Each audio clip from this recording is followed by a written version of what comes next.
Hello, my name is Sean Kim, and I'm from Team ACE, that's Automatic Concussion Evaluation.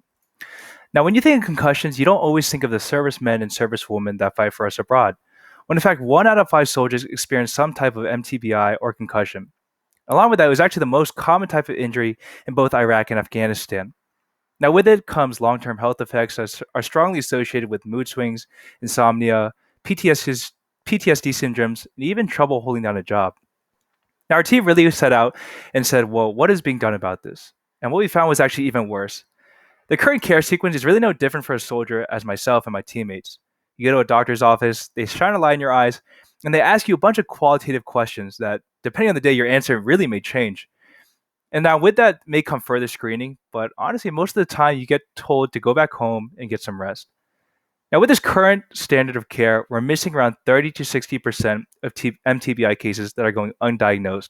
And the crux of the issue is that there's a lack of quantitative data at the moment of a blast or when the injury occurs that can be used for the actual diagnosis. So, our team ACE really set out in collaboration with the Department of Defense's Innovation Network to develop a medical device able to get that quantitative data at that moment of trauma. Essentially, we wanted to throw numbers in the process of diagnosis. And that's where I want to introduce ACE. ACE is a non invasive EEG device capable of monitoring brain activity in soldiers. It's a universal design built to be embedded in current military helmets and is also ultra low power and requires zero maintenance. Now, for the device itself, we really split it up into two different components, the board and the pads, all to develop the final complete device you're seeing on the right hand side. Now, for the board itself, it has a built in EEG and accelerometer. The EEG has 8 channels able to collect at 500 samples per second.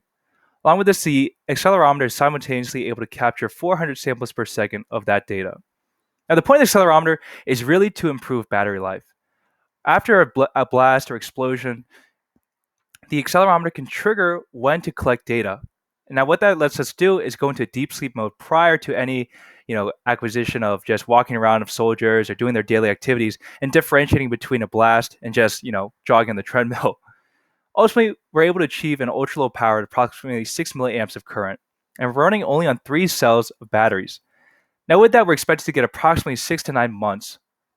Now, for the actual pad system itself, we have multiple dry electrodes placed throughout the skull, really for full coverage. Along with this, we chose dry electrodes because they're very non-invasive and they don't require any electrogel. So, unlike the EEGs used in research and hospitals, this is very low maintenance, no maintenance actually, and just simply pops on the head. Now, for the padding itself, we used EVA foam, which is actually already the same type of foam used in military helmets. We've also added Velcro to make a universal fit and really allows us to change out current pads already in place in military helmets with our own custom pads in less than 2 minutes. So that really gives us that ability to quickly adapt these current helmets and interchange them for ours. Now, at Fort Benning, which is a base in Georgia, we really were able to do some field tests and evaluation. They asked us to develop 6 helmets that they could use on their parachute training, where actually concussions are a common occurrence. And you can see actually what type of events happened.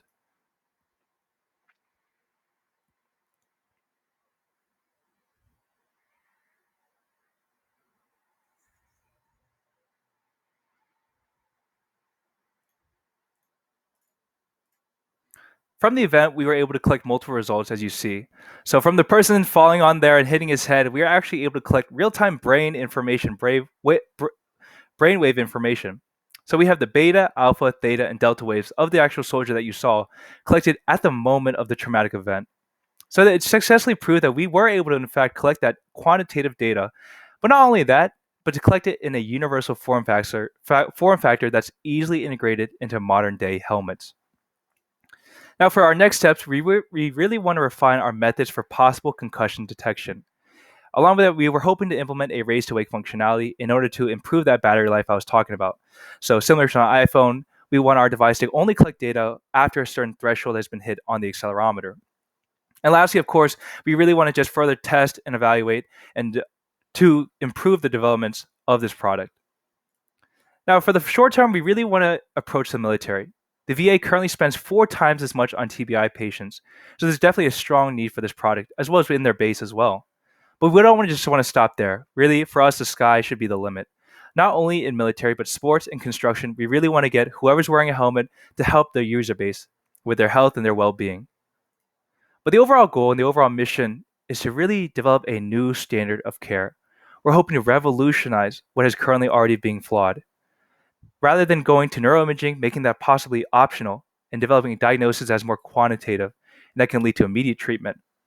Now, the goal is not to just to improve it for the sake of improving it. We really want to give back and improve the life of those that serve us daily. Thank you very much.